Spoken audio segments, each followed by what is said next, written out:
Ayan, ano kami ni apo ko, magbawas kami ng sanga. Kasi baka mamaya maghangin-hangin. Pag, alam nyo naman guys, pag tag-ulan na, minsan may bagyo. Tapos yung mga sanga-sanga ng bayabas ko, ayan, nagkukuros-kuros yung mga kailangan bawasan. Buti na lang nandito si apo. Wala kaming kasamang lalaki kasing gagawa nito guys, kaya ako na lang tsaka si apo. Ayan, masipag naman si apo sumama sa akin mag-akyat-akyat dyan. Kasi kailangan naming magbawas ng mga sanga at mga dahon-dahon guys. Kasi pag naglaglagan din yung dahon, pagka umuulan, napupunta sa kanal. Bawas-bawas lang naman. Kaya ayan. Sana nga yan, aakyat na ako yan. Aakyat na ako yan guys. So, ayan. Buti na lang naka-order ako ng lagari sa Shopee. Ayan, kasi ang mga sanga ng bayabas guys, matigas yan eh. Hindi mo pwedeng taga-tagain eh. Kailangan talagang lagariin mo yan. Yung mabuti na lang yung nabili kong lagari, kahit maliit lang siya, patalas siya guys. Kaya yan, ang lola nyo makyat na. Ay nako, ang hirap ng walang kasamang lalaki. Yung anak ko namang lalaki sa nag-stay naman sa Tarlac. Ayan, may mga kasama akong lalaki, yung mga apo ko. Yung isang mas malaki na, natutulog pa. Laging puyat sa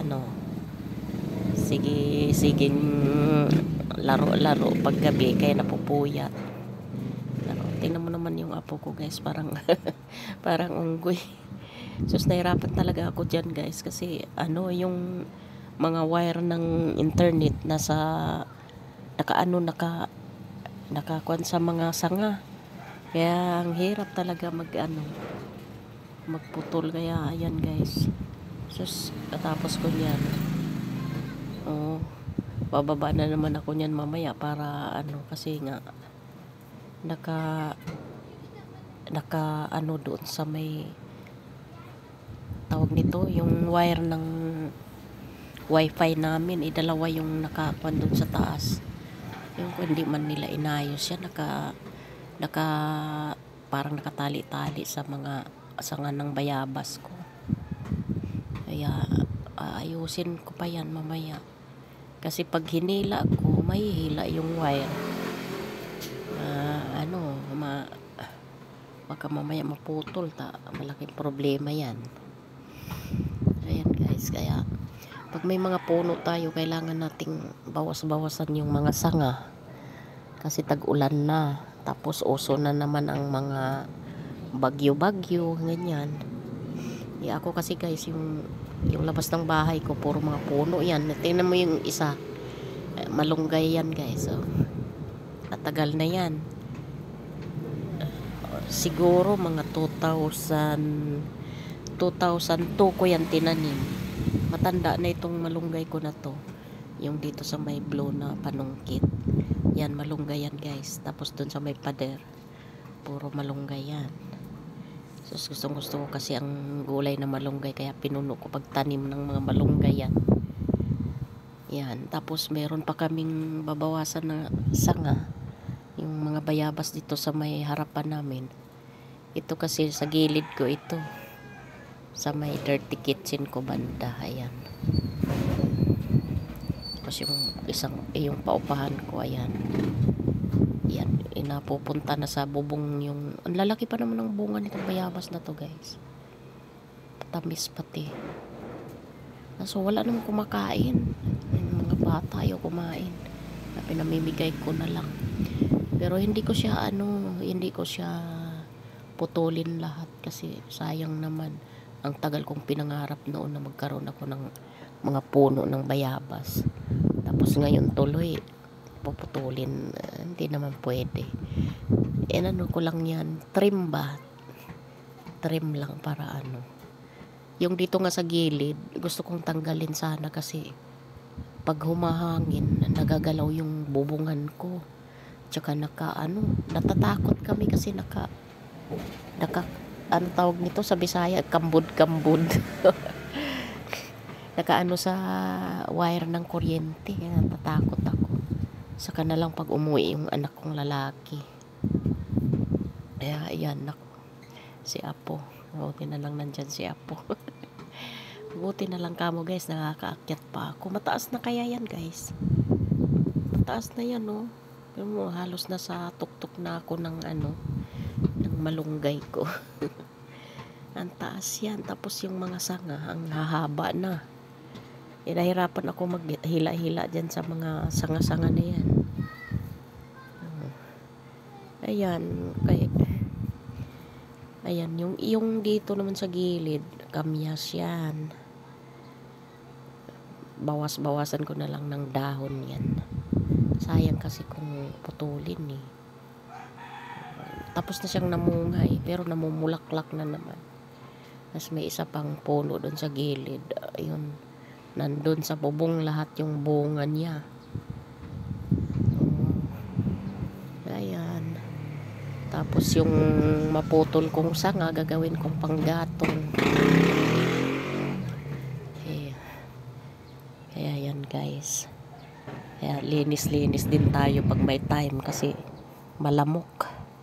Malamok pagka maraming mga dahon-dahon. Ako kasi talaga araw-araw akong naglilinis, nagwawalis dyan. Tapos pinapausukan ko para walang lamok. Kasi may mga apo akong maliliit kailangang malinis araw-araw. Tapos itong apo ko na to, maraming alaga din ng mga baby, pato. Kaya ayun, kailangan araw-araw linis. Malaking tulong din sa akin yung ulan kasi may panglinis ako, nakakalibre ako ng tubig. 2 drum. Sinasahod ko yan, 2 drum. Sakto isang drum araw-araw. Panlinis lang sa mga kalat ng mga aso. Mga alaga niyang mga itik, pato. Yun. Sipag tong apo ko na to mag-alaga ng mga hayop. Masipag sa lahat ng bagay. Ayan, tingnan mo naman yan. Nagpresenta na siya na siyang aakyat dyan. Ayan. Kaya basta dahan-dahan lang. Alalay lang ako sa kanya. Gustong-gusto niya kasi bago yung yung pangputol namin ng sanga Kaya gustong-gusto niya. Ayan. Tapos may mga tanim kami dyan sa baba guys. Yung mga tanim kong mga upo, namatay siya lahat, na hindi siya hindi tumubo lahat. Kaya hinayaan ko na. Mga in-order ko pa sa yun, yung mga buto.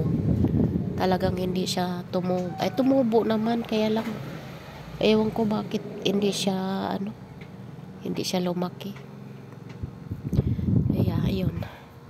Guys, pasensya na kayo sa boses ko kasi may sipon ako nag-iba yung nagpaus ako ngayon. Siguro dahil sa nga namin dyan ng putol-putol ng mga sanga-sanga na yan na naabutan kami ng ulan. Tapos naligo ako. Kaya ayan, ngayon ko lang siya na-upload Kaya nag-iba na boses ko. Natamaan ng trangkaso yata. Ginoo. Yung hirap ng ganito. Hindi naman gawain ng lola yan. Yung lola na 58 years old, maakyat pa ng puno.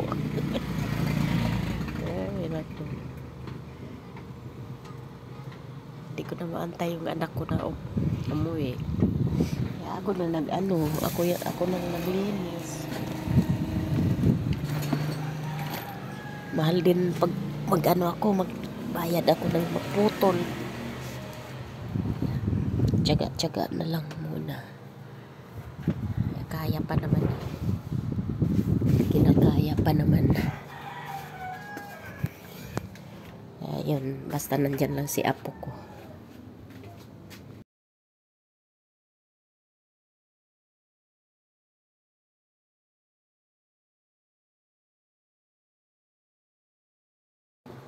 Malapit na yung malapit na yan matapos. Bababa pa ako mamaya niyan kasi yung mga sanga na nakaano sa wire ayusin ko. Tapos meron pa akong kukunin na ang tawag nito, may susungkitin pa akong puso ng saging kasi pwede na siyang sungkitin eh. Yun. Salamat sa panonood guys at sa pagsuporta nyo sa munting channel ko po. Dito lang sa ngayon mainit ng panahon ngayon, at least ready na yung bakuran natin, malinis na yung mga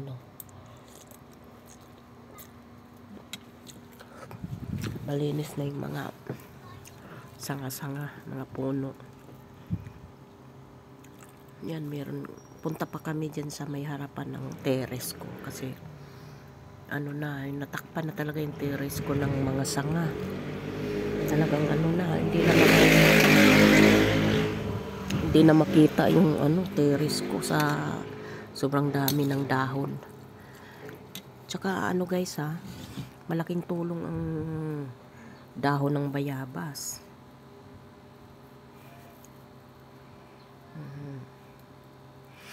Malaking tulong sa may mga sakit.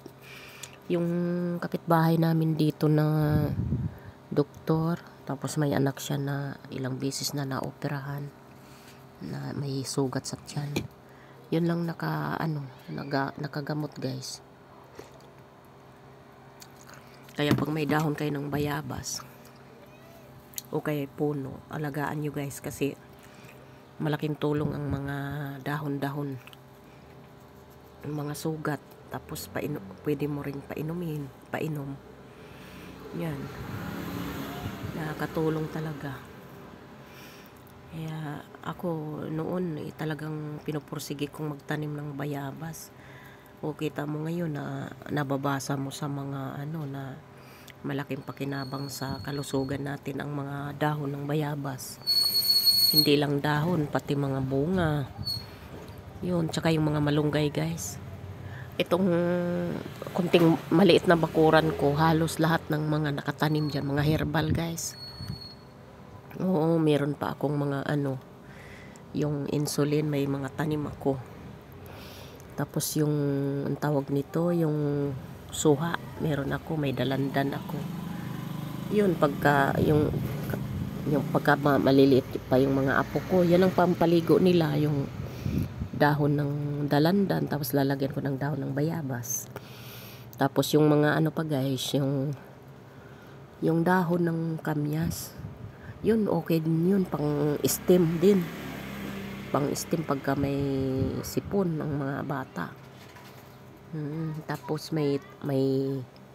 meron akong tawag nito, yung pandan, mga mangga, ilan ang mangga kong tanim, dalawang mangga, tapos may avocado ako guys.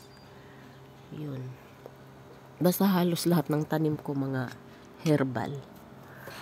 Tapos yung saging ko herbal din, kaya yung saging guys, nagtanim ako ng saging nung pandemic. May nagbigay sa akin, maliit pa lang, tinanim ko.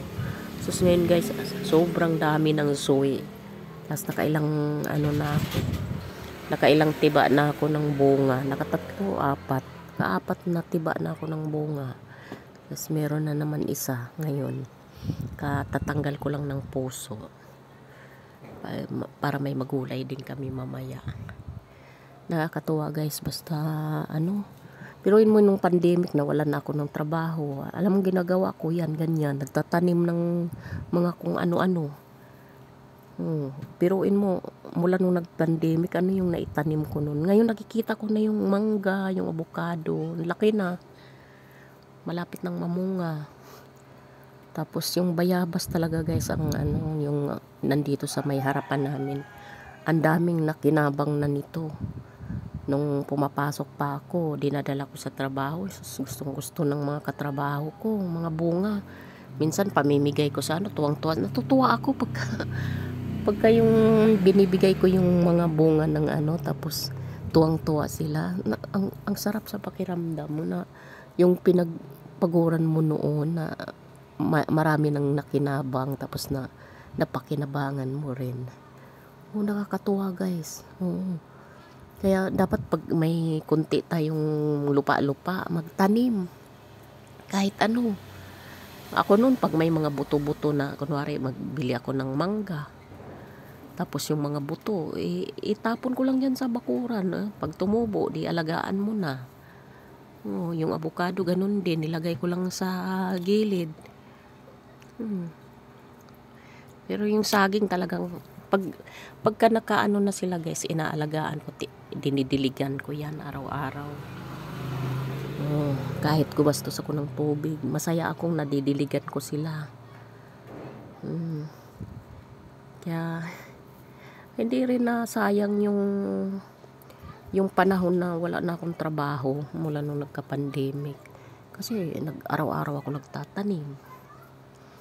Hindi, napakinabangan ko naman bandang huli. Nung last year, nagtanim ako ng yung parang mga gabi guys. Yung, ano bang tawag sa, kwan yun? Mga karlang, ano ba yun? Na pag hinukay mo. Yung hinuhukay mo yung laman. Sus, kasarap. Yung kulay violet pa naman. Sus, naihalo ko sa ginataan. Yung iba, ihalo ko sa sinigang. Ano lang nun guys, 8 to 1 year lang yung gabi na malalaki. Hindi yung panglaing nga, iba yun. Meron din ako mga ganun. Yung gabi na yung kinukuha mo yung laman. Ano bang tawag sa Tagalog nun, hindi ko matandaan. Yun, malaking pakinabang sa akin. Tapos nagtanim din ako guys ng ang dami kong kamuting kahoy nun. Sus, napakinabangan ko rin yung laman nun. Ang mali ko lang, hindi ko na naitanim yung last na ano, kasi wala na, halos wala nang mataniman ba. Yun, hindi ko natuloy na itusok yung mga tawag nito, yung mga sanga ba ng kamuting kahoy. Ayun, nawalan tuloy ako. Wala na ngayon. Ibigay lang yun sa akin ng katrabaho ko, galing ng, saan ba yung galing? Parang galing pa ng Bulacan yun. Tapos tinanim ko. Sus, ang sarap ng laman niya guys. Ang lalaki pati ng laman. Sayang nga, nawala na lang, namatay na lang yung sanga niya. Yung pantanim na nilagay ko lang sa gilid ng pader. Wala na. Ayun, sayang naman. Di bali kasi may saging naman ako. Yun nga lang, yung saging matagal nga lang, pero nakakatulong din. Saging. Ano guys, malinis na siya. Natanggalan na yung ano. Meron pa yan dyan sa gilid kasi natatakpan yung papaya ko tsaka yung dalandan. Kaso ang daming bunga guys eh. Ang daming yung bunga, kaya sabi ko sa apo ko, saka na lang namin tanggalin kapag nahinog na yung mga bunga, kasi sayang eh. Sayang talaga pag ano, pero kailangan kong tanggalin kasi natatakpan yung mga tanim kong panglaing na gabi. Kaya hindi siya lumalaki. Hindi siya naaarawan kasi. Ayun. Tiis-tiis lang guys kasi wala man. Gusto ko na nga sanang magtrabaho kaso nalulula na ako guys. Minsan pag ma-atake yung ano bang tawag nito? Vertigo. Nahirapan ako. Kaya dito na lang ako sa bahay. Mga bata na lang tatrabaho. Kaya okay na rin yun. At least may ginagawa ako. Tapos Pagdating ng tanghali guys, dito na ako sa tindahan. Nagtitinda ako, may maliit akong tindahan. Kaya sa umaga pagkagising ko, yun talagang ginagawa ko, yung nagtatanim ako, nagdidilig ako ng mga tanim ko, nagwawalis. Yun, busy din. Marami akong ginagawa sa umaga. Tapos pagtapos na, saka ako pupunta dito sa tindahan hanggang gabi na. Ayun. Buti na lang may maliit akong tindahan na nalilibang ako.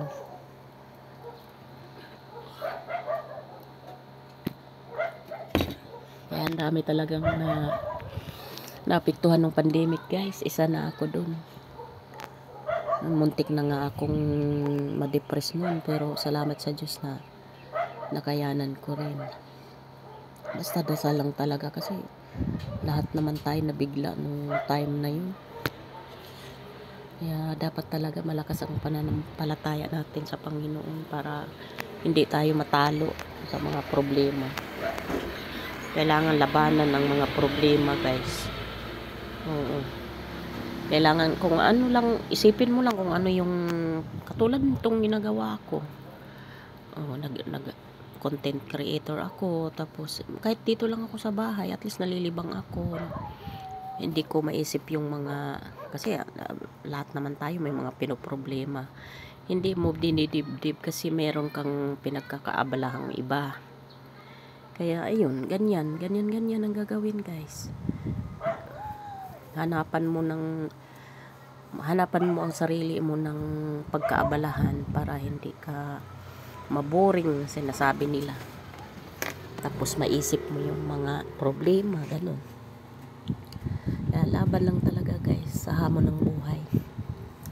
Magpakatatag lang palagi para pagdating ng panahon, at least malakas pa rin tayo. Minsan guys, ako, exercise din kaso nung may tindahan na ako, di ko na maharap minsan. Pero pagka yung hindi mainit ang panahon, dito lang ako sa loob ng tindahan, pwede naman magpapawis din. Kaya lang nung pumasok yung tag-araw, di ko na maharap kasi sa sobrang init, di ko kaya. Pag upo ko dito sa tindahan, nakaharap na ako sa electric fan. Kasi pag tanghali na, naramdaman nyo naman sobrang init. Kaya yan, dito na lang tayo sa loob ng bahay. Tama lang ganito, vlog kahit sa loob lang ng bakuran, vlog mo yung mga tinatanim mo. Hindi pa man ako sumahod, at least naglibang naman ako. Meron akong pinagkaabalahan. Kaya ganun lang guys. Ayun, nasa na ba yung apo ko? Doon kami sa kabila naman yan, kaya nakalimutan ko nga na pala kami, naka-video. Iniwan namin yung cellphone. Naka-video pa. Sayang naman kung hindi ko upload to. Ayan, pinaghirapan ko rin to. Ayan, i-upload ko na lang kung magustuhan ninyo guys. I-likes niyo na lang, mag-comment ng konti. Para sa parang konting support ba sa aking channel. Para magtuloy-tuloy ang ko, kahit na konti pa lang yung, at least mayroon ng konti na naiipon. Pag nadagdagan yan guys, meron tayong aantayin na sweldo. Ayan, di man tayo tulad doon sa mga sikat na mga vlogger na isang upload lang kumikita na ng limpak-limpak. Itong sa akin guys, parang libangan ko lang. Ayun, kung gusto ninyong suportahan ako, kahit sa panunood lang, i-likes nyo na lang. Ayan guys. Kaya nakakatuwa din naman. Noon nga sumasali ako sa mga para lang may makasama ako. Yung masaya din pagka sumasali ka sa mga mga nag-aano noon, nagla-live ba noon. Tapos sali ka, ayun, nalilibang ka, tapos may palaro-laro din sila, tapos manalo ka rin. Oo, di, at least meron na. Marami din namang mga ano ngayon guys mga baguhan na mga nagaganito. Okay lang yan, tuloy nyo lang yan kasi basta masaya kayo sa ginagawa nyo, sige lang, tuloy nyo lang. Ako pag makita ko na may isa, dalawa, tatlong nanood, gustong tuwa na ako guys. Oh, kahit man pa isa-isa lang, at least may nadadagdag. Kaya ayun, ayan na, pagod na si apo ko. Pagod sa kalalagan. Malapit na rin kami matapos niyan guys Tapos sabi ko sa kanya, bukas naman ulit para dun sa harapan naman ng linisin namin para lumiwanag. And pipicturan bibidyohan ko mamaya guys yung tinanggalan namin ng sanga. Tapos yung mga dahon ng bayabas guys, kinuha nung doktor kasi yun nga pampaligo niya sa anak niya, tsaka panglaga niya, pampainom daw. Yun daw ang nakagaling sa anak niya guys. Doktor na yun pero naniniwala pa rin siya sa mga herbal. Kaya nakakatuwa, kinuha niya lahat, isang sako yung nakuha niyang dahon ng bayabas kahapon. Kaya yun, natuwa na naman ako. Kaya maraming nakinabang. Tapos may bata pa na tuwing umaga nangihingi din ng dahon ng bayabas kasi may sakit daw ang nanay niya. Ayun, kahit paano guys, may natulungan tayo sa mga tinanim-tanim natin na mga puno. Yan, hindi ko rin nakalain na lumaki ng ganyan yan basta araw-araw ko lang siyang dinidiligan. Yung mangga ko nga guys, ang tagal yan, ang tagal kong hinantay na mamunga. Tapos isang araw naglinis ako sa baba ng mangga na yun. Naku, pag tingala ko, ang daming bulaklak. Sus, napasayaw ako sa tuwa guys. Kasi pag tanim mo talaga guys, pag nakita mo na namumunga na, walang kasing saya. Kasi nakita mo na inalaga sa'yo talaga yung tinanim mo, tapos inalagaan mo, tapos makita mo na namunga na, ang daming bunga. Ay sus, walang kasing saya. Maramdaman mo guys. Oo, ganun ako. Sus, ang dami. Totoo yung mga anak ko, namunga na yung mangga ni mami. Oo, 2 mangga yun guys. Kaya lang yung isa ngayong taon na to, wala siyang bunga. Kaya palagi ko siyang pinapausukan para mamunga naman siya sunod na tagbunga guys. Parehong Indian mango lang sila guys, kaya mga maliliit. Ayan na, nakuha na ni Apo yung isang sanga. Ang daming bunga niyan guys. Kaya lang kailangan namin talagang tanggalin. Ang hinayang ako pero kailangan Oo. Di bali mayroon pa naman natira, tsaka tutubo pa naman yung pinagputulan namin. Tsaka alagaan ko pa rin naman yan, didiligan ko pa rin yan. Para tumubo pa rin yung mga sanga niya. Mayroon pa rin kaming makukuha sa sunod. Marami pa akong bayabas guys meron pa dito sa harapan, malaking puno. Yun ang hindi ko talaga ginagalaw. Kasi marami siyang mamunga, halos hindi siya tumitigil sa pagbubunga. Yung bayabas ko dito sa harapan, ang daming humihingi niyan guys. Kaya pag tuwing sinasabi ko na putulin, lalo siyang namumunga ng marami. Nakakatuwa guys. Kaya sabi ko, sige, dyan lang, hindi ko na siya puputulin. Yung isang sanga niya na dry na, pero sige pa rin ang bunga pa rin ang bunga. Kaya nahayaan ko na lang siya. Basta maraming mabiyayaan ng bunga tsaka dahon. Oh guys, kaya shinare ko lang sa inyo yung mga ginagawa namin dito ng mga apo ko. Ayan, sana nagustuhan nyo. Paki-likes naman, pwede namang paki-subscribes na rin.